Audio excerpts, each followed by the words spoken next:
Hello everyone. Easy learn में आपको खुशामदीद कहते हैं। आज मैंने न्यूमेरिकल मेथड्स की एपिसोड 2 में स्टार्ट करना है नॉन लीनियर इक्वेशन की एक एग्जांपल को सॉल्व करना और बताना है आपको कि कैसे नॉन लीनियर इक्वेशन को सॉल्व करते हैं। लास्ट टाइम हम लोग थोड़ा सा रिकैप कर लेते हैं, डिस्कस कर रहे थे कि लीनियर नॉन लीनियर इक्वेशन और लीनियर इक्वेशन में क्या डिफरेंस है। हम इस कोर्स में मैंने आपको बताया था नॉन लीनियर इक्वेशन पे फोकस करेंगे और इसके अलावा एक और आपको इम्पॉर्टेंट चीज़ बताई गई थी कि ट्रांसकेंडेंटल इक्वेशन आगे आ जाती है इम्पॉर्टेंट कैटेगरी। फ़िलहाल तो भी मैं एक और बात आपको बता दूं कि ट्रांसकेंडेंटल इक्वेशंस को अभी हम स्टार्टिंग में नहीं लेंगे, क्योंकि स्टार्ट हम बेसिकली आसान से मुश्किल की तरफ करते होते हैं। बेसिक सबसे पहले ये एक रूल है, ये नहीं होता कि आप सबसे पहले एक मुश्किल काम को स्टार्ट करें। सबसे पहले एक हम नीचे से स्टेप बाय स्टेप हम ऊपर जाएंगे। हम एक नॉन लीनियर इक्वेशन जनरल को हम एक लेंगे, उसको सॉल्व करेंगे और उसके अंदर आइट्रेशन प्रोसेस को जब हम के ज़रिए सॉल्व करेंगे तो वो न्यूमेरिकल मेथड्स में आता है। आइट्रेशन प्रोसीजर से जब हम सॉल्व करेंगे तो इसका आंसर देखेंगे कैसे आता है, क्या है आइट्रेशन और क्या चीज़ें और कैसे डिस्कशन, सब कुछ अभी आप देखेंगे। तो एक एग्जांपल ले लेते हैं इसके लिए, आइट्रेशंस के लिए। सबसे पहले एक एग्जांपल मैं एक जनरल ले लेता हूँ। मेरे पास अगर एक इक्वेशन है y is equals to 1/2 x plus n over x. Let's suppose this is my equation. आपने सपोज किया है कि ये मेरी इक्वेशन। अब इस इक्वेशन को x is equals to 1/2 x plus n by x. अब इसके अंदर मेरे पास n गिवन है। इसके अंदर बेसिकली क्या चीज़ है कि एक x वेरिएबल है और y हमने फाइंड करना है। बेसिकली हमारे पास y कैसे आएगा, जब हमारे पास x और n अवेलेबल हो। अगर हमारे पास इस तरह से अवेलेबल ना हो x अवेलेबल, आमतौर पे हम किस तरह से सॉल्व करते हैं मैथमेटिकल क्वेश्चंस को कि हमारे पास यहाँ पर ये जो x है ये गिवन होता है, ये भी गिवन होता है, n गिवन हो। ज़ाहिर बात है जब मेरे पास x और इसके अंदर दो चीज़ें हैं, x अगर मुझे बता दिया जाए, मैं कहूँ कि x1 है तो मैं यहाँ पे 1 लगाऊंगा, यहाँ पे 1 लगाऊंगा। ये अगर मैं कह दूँ 2 है तो यहाँ पे इस तरह इक्वेशंस लगाऊंगा तो वेरी सिंपली मैं 1 मिनट में से पहले आंसर निकाल दूंगा। लेकिन अब यहाँ पर बात यह है कि अगर मेरे पास अब n तो अवेलेबल है but x is not available, n भी मुझे समटाइम यहाँ पर खुद सेलेक्ट करना पड़ेगा। लेकिन अब मैं कहता हूँ कि मेरे पास जो n है वो अवेलेबल है। n मेरे पास इज़ इक्वल टू है 1973। इस इक्वेशन के लिए मैंने n सेलेक्ट किया है 1973। इसी तरह मैं कहता हूँ कि इनिशियल गैस, सबसे पहले x जो है वो गैस लेना होगा। गैस कैसे लेंगे, किस तरह से लेंगे, क्या प्रोसीजर है गैस को, मतलब कोई भी ले लेंगे या जो गिवन होगा या क्या। गैस के बारे में बेसिकली मैं आप लोगों को इस एग्जांपल से नेक्स्ट एग्जांपल में बताऊंगा। गैस के ऊपर भी मैं बहस नहीं करना चाहता। लेट्स सपोज के गैस मेरे पास 40 अवेलेबल है। अभी मैंने बताना चाहता कि गैस कैसे आया, क्यों आया। गैस अवेलेबल है, गैस का मतलब ये है कि इनिशियल गैस, इसको कहेंगे हम इनिशियल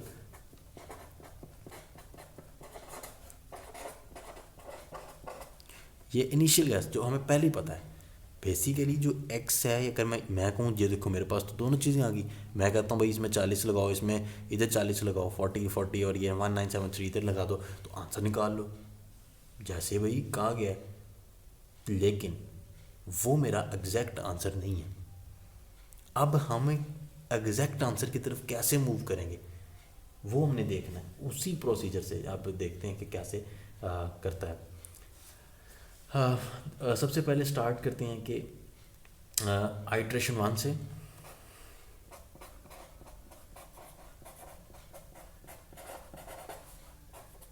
पहली आइट्रेशन, पहला जो इसके अंदर प्रोसीजर हम पहले फर्स्ट टाइम जो हम करने लगे हैं उसको हम आइट्रेशन 1 का नाम देते हैं। तो उसके अंदर मेरे पास n अवेलेबल है और एक x अवेलेबल है। जब मैं इसको इसके अंदर सब्सटीट्यूट करता हूँ, y इज़ इक्वल्स टू ये 0.5, 1/2 हम 0.5 लिख रहा हूँ, ठीक है। और ब्रैकेट x की जगह मैं 40 ले रहा हूँ जो मुझे गैस अवेलेबल है, और n है 1973 और 40 मेरे पास अवेलेबल x। जब मैं इसको सॉल्व करता हूँ कैलकुलेटर से तो मेरे पास आंसर आ रहा है 44.6625। ये मैंने कैलकुलेटर से सॉल्व किया, आप देख सकते हैं। हो सकता है अगर कोई कैलकुलेशन वगैरह में कोई एरर आ जाएगा तो आप उसको कमेंट्स में अपने लिख सकते हैं, आप पूछ सकते हैं कि ये एरर आ सकता है, क्योंकि मैं भी एक इंसान हूँ, मैंने भी इसको सॉल्व किया है। एरर आ सकता है, एरर के चांसेस हैं डेफिनेटली। मैंने इसको ये साइड पे टाइम बचाने के लिए मैंने इसको ऑलरेडी सॉल्व करके रखा हुआ है। तो ये नहीं है कि एरर नहीं आ सकता, आप अपने तौर पे इसको कैलकुलेशन एक दफ़ा कर लिया करें। कैलकुलेशन में किसी किस्म का एरर आ सकता है, बेसिकली मेरा फोकस होगा यहाँ पे प्रोसीजर पे। प्रोसीजर में एरर नहीं होगा, प्रोसीजर में एग्जैक्ट बताया करूँगा। जो बातें यहाँ पर मैं बता रहा हूँ वो टोटली जो हैं वो एग्जैक्ट होंगी, उसके अंदर किसी किस्म का बिलाशुबा नहीं होगा। अगर होगा भी वो मैं आपको बता दिया करूँगा कि इसके अंदर मुझे कन्फ्यूजन है। जैसे अभी मैंने आपको यहाँ पे बताया कि आप यहाँ पर ये चेक कर सकते हैं, हो सकता है इसके अंदर कोई कन्फ्यूजन या फिर मतलब कोई एरर हो। ये मैंने भी तेज़ी में कैलकुलेशन की होती हैं। लेट्स से आप अपने मैच कर लिया करें जब भी कैलकुलेशंस होगी। दोबारा मैं ये बात नहीं कहूँगा, पहली दफ़ा मतलब एक दफ़ा बता दिए ना हर बारी, तो अब ये नहीं कहूँगा कि मैंने ये आंसर निकाला है 5 मिनट में उसी पे बहस करता हूँ कि आप इसको चेक कर लें। बस अब एक दफ़ा बता दिया कि एरर आ सकता है, एरर के चांसेस होते हैं, ह्यूमन एरर आ सकता है। सो हम आगे चलते हैं विदाउट वेस्टिंग एनी टाइम कि ये मेरे पास एक आंसर आया जो मेरे पास एक्स और ये एन अवेलेबल था, इससे मैंने ये इसके अंदर सब्स्टिट्यूशन की और एक आंसर निकाल लिया। अब क्या है, अब मैंने ये जो आंसर निकाला है इस आंसर को मैं वो कह रहा है कि वाई का अब रियल आंसर वाई का जो है वो ये नहीं है। इवन के मैंने पास जो क्वांटिटीज़ थी वो मैंने लगाई, और ये जो 40 है ना बेसिकली ये 40 हम इसको अब चेंज करेंगे। मैंने आपको बताया कि ये इनिशियल गैस है, ये हमने गैस किया था। ये हम नेक्स्ट में मैं इस पे बात करूँगा कि ये गैस कैसे करना है और ये क्यों करना है, ये सारी चीज़ें उसमें देखें। अभी ये देखें कि ये गैस है। अब ये गैस, क्योंकि ये गैस है नॉट एग्जैक्ट है, अगर तो ये मेरे पास एग्जैक्ट होता तो ये आंसर मैं डेफिनेटली यहाँ पर लगाता, किसी किस्म का एरर नहीं आना था, डायरेक्ट एग्जैक्ट आंसर आना था। लेकिन चूंकि ये इनिशियल गैस है, दिस इज़ अ गैस, और ये जो है ये मेरे पास एक फिक्स्ड रहेगा, इसको अब हम चेंज नहीं करेंगे क्योंकि हर इक्वेशन में अब एक चीज़ हम चेंज करेंगे। और मोस्टली तो ये जो एन है ये हमारे पास अवेलेबल होगा, हम इसको खुद से सिलेक्ट करेंगे। चूँकि जो चीज़ हम खुद से सिलेक्ट करते हैं हम उसी के अंदर हम काउंट करेंगे कि एरर भी इसी में ही आया है। अब हमने ये खुद से सिलेक्ट किया है तो हम इसके अंदर अब चेंजिंग करेंगे। क्या से चेंजिंग करेंगे कि जब हम नेक्स्ट आइट्रेशन दोबारा यही प्रोसेस यही इस फार्मूले के अंदर दोबारा वैल्यूज़ पुट करेंगे तो उसको कहेंगे हम आइट्रेशन 2।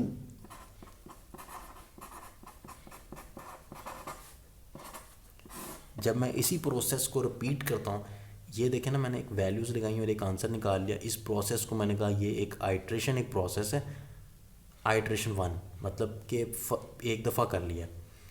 जब दूसरी दफ़ा दोबारा करने लगा हूँ तो उसको मैं आइट्रेशन 2 का नाम दूंगा। अब n जो कि गिवन होता है ये हमने गैस किया होता है, तो n जो है वो अब ये क्या है कांस्टेंट है, कांस्टेंट रहेगा। क्यों कांस्टेंट रहेगा ये उन्होंने दिया हुआ है। तो n इस इक्वेशन में क्या है 1973 अगेन, लेकिन अब x में चेंजिंग करेंगे। अब x में चेंजिंग करूँगा ताकि आंसर चेंज हो, अगर दोबारा 40 लगा लूँगा तो डेफिनेटली वही चीज़ बन के फिर यही आंसर आ जाए। अब x क्या लें, जो आपके पास आंसर आया, जो आपके पास y का आंसर आया, ठीक है, उसको आपने ये y बेसिकली आगे जाके ये y भी नहीं रहेगा, अभी सिर्फ जस्ट एक समझाने के लिए बात हो रही है। तो अब आपके पास यूँ कह लेते हैं कि आपके पास इस इक्वेशन को सॉल्व करने के इनिशियल गैस लगाने के बाद एक आंसर आएगा। उस आंसर को अब आपने x रखना है।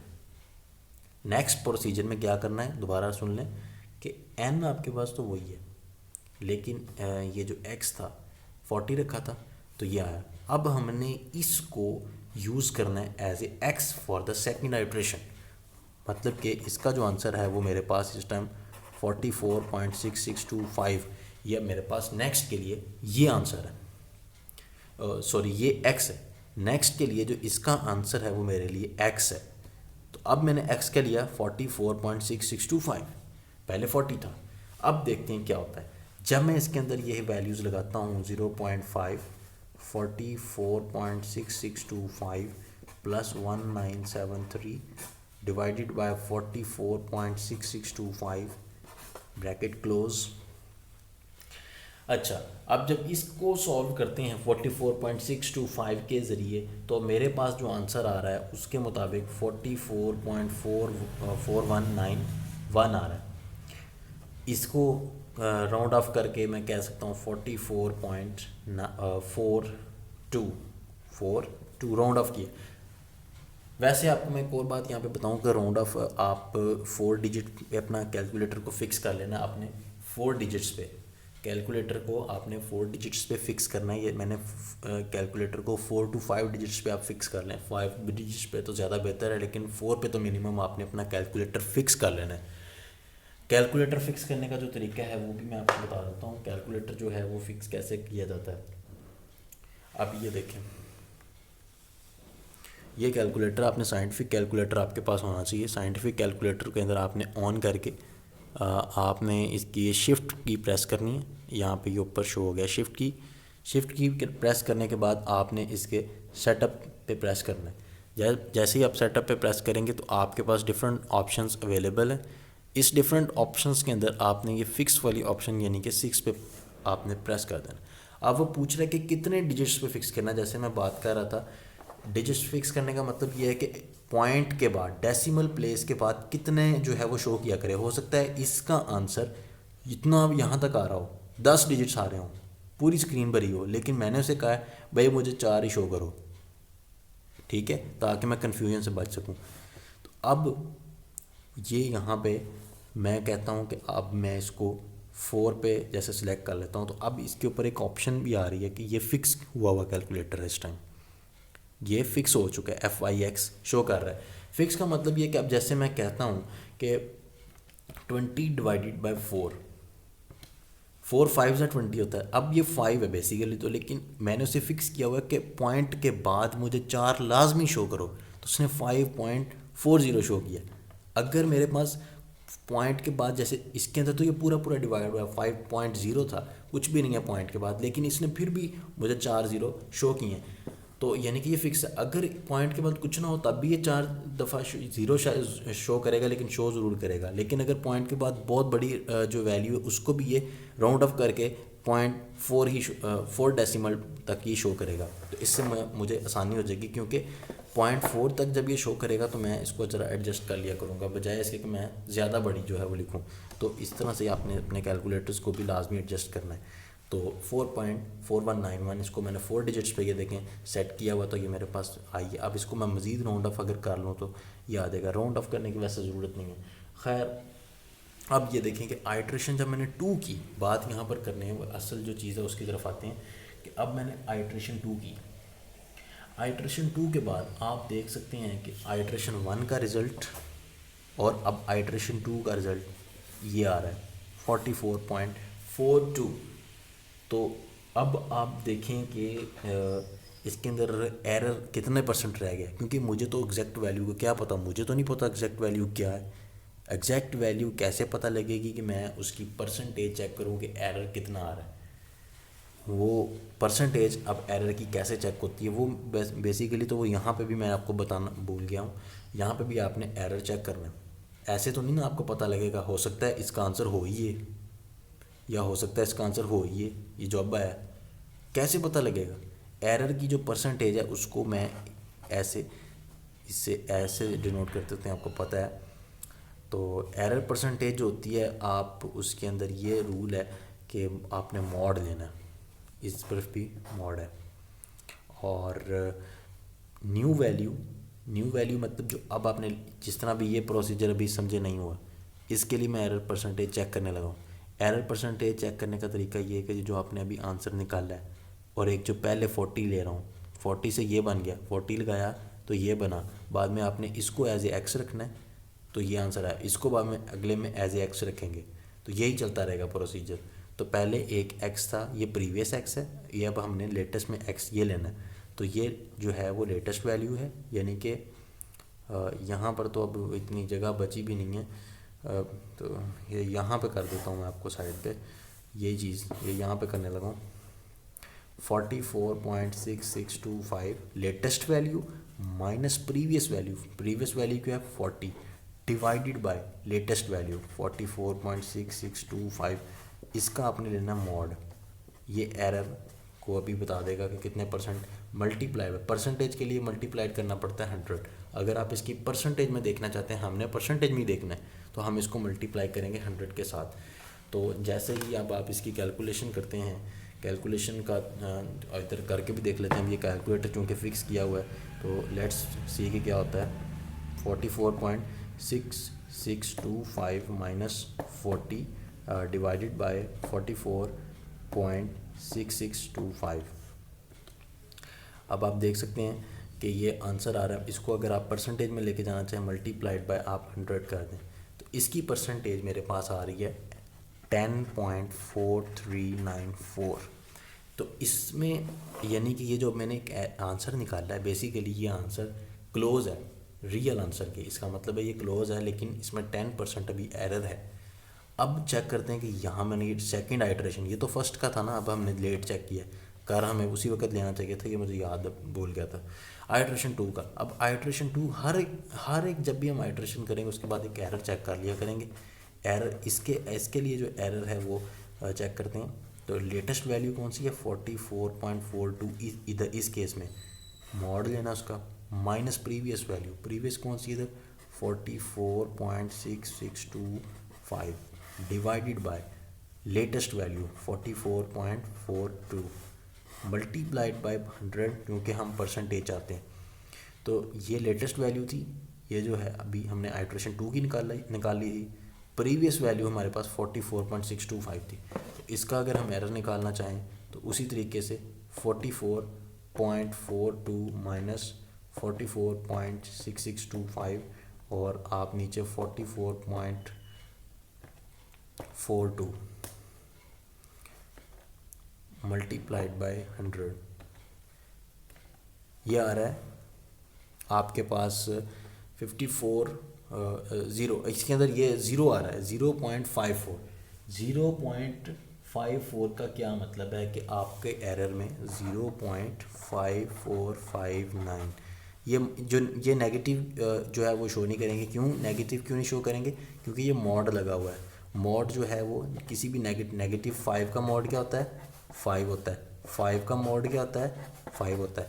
पॉजिटिव को पॉजिटिव में ही रहने देता है, लेकिन जो नेगेटिव होता है मॉड का ये काम है कि उसको पॉजिटिव में कर लेता है, क्योंकि अब एरर की परसेंटेज कभी भी नेगेटिव में तो नहीं ना आ सकती, इसलिए हमने इसमें मॉड इसके फार्मूले में यूज़ हुआ होता है ऑलरेडी। सो इसके अंदर जो है वो आप देख सकते हैं कि ये एरर की जो परसेंटेज है वो बहुत ही कम रह गई, बहुत कम रह गई है, काफ़ी ज़्यादा क्लोज हो गया। एक और आइट्रेशन करके दिखा देता हूँ ताकि हम मज़ीद जो है वो करीब चले जाएं। आइट्रेशन 3, तीसरी आइट्रेशन में क्या करेंगे, आपको मैंने बताया था फर्स्ट आइट्रेशन में हमने x सेलेक्ट किया, एक आंसर लिया, उस आंसर को नेक्स्ट में x रखा, एक आंसर आया। अब इसको नेक्स्ट में क्या रखेंगे, x रखेंगे।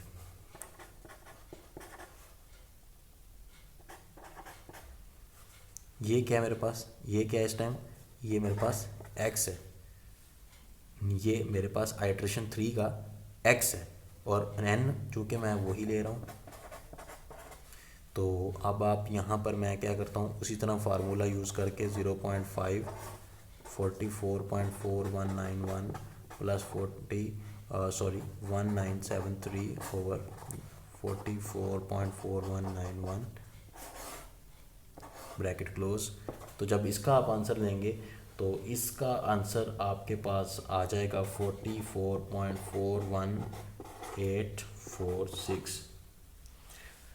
अच्छा 44.41846। अगर मैं इसका एरर परसेंटेज चेक करूं, एरर परसेंटेज इसके हम चेक कर लेते हैं। एरर परसेंटेज यहाँ पे मैं ज़रा सेट कर लूँ पेज को, ये लें, ठीक है विजिबल। एक मिनट, ये नीचे चला गया, मुझे लगता है ये मैं पहले भी आप लोग इसको देख नहीं सके थे, ये नीचे मैं करता रहा हूँ, मैंने कैमरे की तरफ भी देखा है। तो ये लेकिन आपको आइट्रेशन का प्रोसीजर मेन चीज़ है वो आपको समझ आना चाहिए। अगर आप आइट्रेशन का प्रोसीजर समझ रहे हैं तो ये मैं नेक्स्ट टाइम ख्याल रखा करूँगा कि ये जो कैमरे से नीचे ना चाहिए। मेरा फोकस उसी तरफ था तो मैंने कैमरे की तरफ अभी देखा है जब मैंने पेज सेट करते वक्त। तो खैर अब यहाँ पर देख लेते हैं कि क्या, अब यहाँ पे कर लेते हैं कि ये अब ये विजिबल है, नो इट्स विजिबल। तो अब हम इसको मैं ऊपर लेके जा रहा हूँ। ये मेरे पास अब क्या आ गया है, ये लेटेस्ट एक्स है, ये बेसिकली ये क्या है, लेटेस्ट एक्स की एक नई वैल्यू आ गई है। तो इसका एरर की परसेंटेज चेक करना चाहता हूँ, तो मैं एरर की परसेंटेज कैसे चेक करूँगा, रिलेटिव एरर, इसको कहते हैं रिलेटिव एरर। रिलेटिव एरर का तरीकाकार क्या है, new value 44.41846 minus 44.4191 previous value divide by latest multiplied by 100।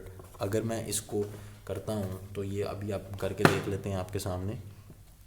44.41846 minus 44.4191 divided by 44.41846 multiplied by 100। अब आप देख सकते हैं कि एरर काफ़ी ज़्यादा रिड्यूस हो चुका है, बहुत ज़्यादा रिड्यूस हो चुका है। मीन्स टू से एरर आलमोस्ट 0.00 भी अगर आप देखें तो बहुत ज़्यादा रिड्यूस हो गया। हम यूँ कह सकते हैं कि एरर ख़त्म हो चुका है। आम तौर पे ये बात आपको जो है वो एरर की जो परसेंटेज है, एरर परसेंटेज जो है वो 10% से अगर बिलो चले जाए तो हम उसको यही काउंट करते हैं कि ये जो है वो फ़ाइन है, ये इसके अंदर किसी किस्म का, तब हम इसका आइट्रेशन प्रोसीजर जो छोड़ देते हैं। कभी कभार ऐसा होता है, नेक्स्ट टाइम, ये तो एक जनरल सा क्वेश्चन था, नेक्स्ट टाइम नेक्स्ट एपिसोड में जब मैं बात करूँगा तो उसके अंदर मैं यही एक्सप्लेन करूँगा कि एरर की परसेंटेज जब 10 से रिड्यूस हो जाएगी 10 से, तो हम आइट्रेशन स्टॉप कर देंगे। आइट्रेशन वहाँ पर आपकी एग्जैक्ट हो जाती है, 10 से रिड्यूस कर जाए, 10 पे नहीं, 10 से रिड्यूस जब कर जाएगी। इसके अंदर इस केस में से आप देखेंगे कि यहाँ पर हमने जब पहली आइट्रेशन की थी तो उसका यहाँ पे ये देखें, ये एरर था, ये एरर की जो परसेंटेज थी मेरे पास वो ये 10.4394। फिर यहाँ पर हम स्टॉप नहीं कर सकते थे, फिर मैंने आइट्रेशन 2 की तो एरर की परसेंटेज यहाँ पर तो एकदम से ज़ीरो होगी। लेकिन आमतौर पे जो क्वेश्चंस हैं ना आगे आएंगे समटाइम्स, उनके अंदर एरर बड़ी आहिस्ता आहिस्ता रिड्यूस होगा। जैसे 10 है, 10 से 9 पे जाएगा, 8 पे, 7 पे, 6 पे, हो सकता है 20 से स्टार्ट हो, 20, 19, 18 आहिस्ता आहिस्ता करके रिड्यूस हो। तो हम इसीलिए काफ़ी आइट्रेशन ऑलरेडी कर चुके होते हैं, तो इसीलिए हम कहते हैं कि इसमें तो काफ़ी जल्दी ये एरर जो है वो 0% पे पहुँच गया। तो ये तो बहुत अच्छी बात है, अगर 3 आइट्रेशन करें तो एरर ख़त्म हो जाए तो हम बहुत अच्छी बात है। लेकिन ये है कि उसके अंदर ऐसा केस जिसके अंदर आइट्रेशन बहुत ज़्यादा हो रही हो, क्योंकि आंसर आगे ऐसे केस भी आपको मैं एग्जांपल नेक्स्ट टाइम में कोई करके दिखाऊंगा ऐसी। तो इस तरह के जो केस हैं जिसके अंदर ऐसा यहाँ हो रहा हो, रिपीटिंग होने लग जाए, तो उसके अंदर हम 10% तक जाके यूजुअली छोड़ देते हैं। या फिर आपको अगर कोई भी क्वेश्चन आएगा तो उस क्वेश्चन में आपको गिवन होगा कि आप इतनी आइट्रेशन करें, हो सकता है उसका एरर जो है वो रिड्यूस बहुत ही स्लो हो रहा हो, तो उधर आपको गिवन होगा कि आप इसकी इतनी फिक्स्ड आइट्रेशन कर दें, तो आपने उतनी आइट्रेशन करनी है। इसके अलावा यहाँ पर एक और बात अगर बताई जाए तो वो ये है कि आइट्रेशन प्रोसीजर जो है वो नेक्स्ट में मैं आपको मज़ीद एक्सप्लेन करूँगा। इनिशियल गैस के बारे में एक्सप्लेनेशन दूंगा कि इनिशियल गैस कैसे लेना है। अब इनिशियल गैस के बारे में यहाँ पर आप देखें कि बेसिकली जो इनिशियल गैस है स्टार्ट में, ये मेरे पास 40 था। मैंने एक ये गैस किया हुआ था कि शायद इसकी वैल्यू 40 हो, इसका रूट मैं यहाँ पर एक 40 रखूँगा तो मेरे पास रूट आ जाएगा। लेकिन असल में एट द एंड असल में इसका रूट क्या निकला, ये नीचे मैं नीचे कर रहा हूँ, ये देखें असल में इसका रूट क्या निकला, ये वाला। क्योंकि जब मैंने ये लगाया तो यहाँ पर आप देखें कि एरर की परसेंटेज ये 0% है। यूँ कह लें कि एरर 0% है, क्योंकि जब मैं इसको राउंड ऑफ करूँगा तो मैं 0.0% ही कहूँगा, एरर जो है वो 0% है। तो असल में क्या हुआ, ये कह सकते हैं कि y की जो रियल वैल्यू है वो 40 नहीं थी, बल्कि 44.42 कह लें, इसको राउंड ऑफ करके 44.42 थी, ये इसकी जो है वो रियल वैल्यू थी। तो बस आज के लिए इतना ही है।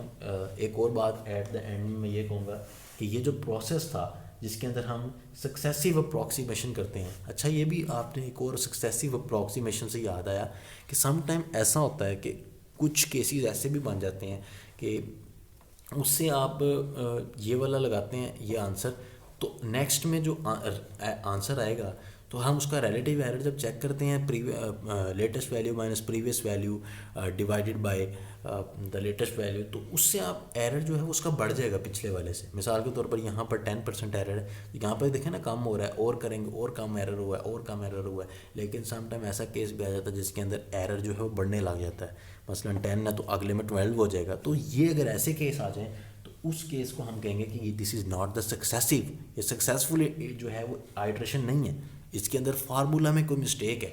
जो हम फार्मूला इसके अंदर बेसिकली फार्मूला भी हम इसमें खुद ही बना लेते हैं।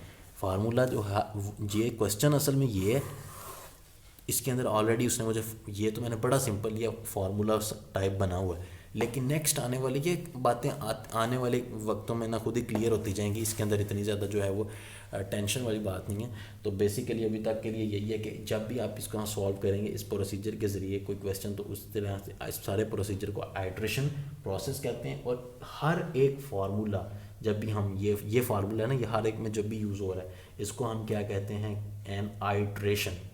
एन आइट्रेशन इसको, इस फार्मूले को कहते हैं एन आइट्रेशन। और हर एक जो आंसर आता है, सक्सेसफुल आंसर जब आता है, सक्सेसफुल आंसर, तो जैसे 3 आइट्रेशन के बाद 3 मेरे पास नए आंसर आया, एट द एंड मेरे पास ये वाला आंसर भी ये वाला आंसर भी आया तीसरा। तो ये सारे जो आंसर हैं इनको हम आइट्रेट कहते हैं। ये आंसर आइट्रेट है, ये आंसर आइट्रेट है। ये सक्सेसफुल की बात हो रही है, जो सक्सेसफुल नहीं है उसको हम आइट्रेट नहीं कहते। तो एट द एंड अब इस वीडियो से एपिसोड 2 के लिए इतना ही। नेक्स्ट वीडियो में इंशाल्लाह मुलाकात होगी। Thank you very much.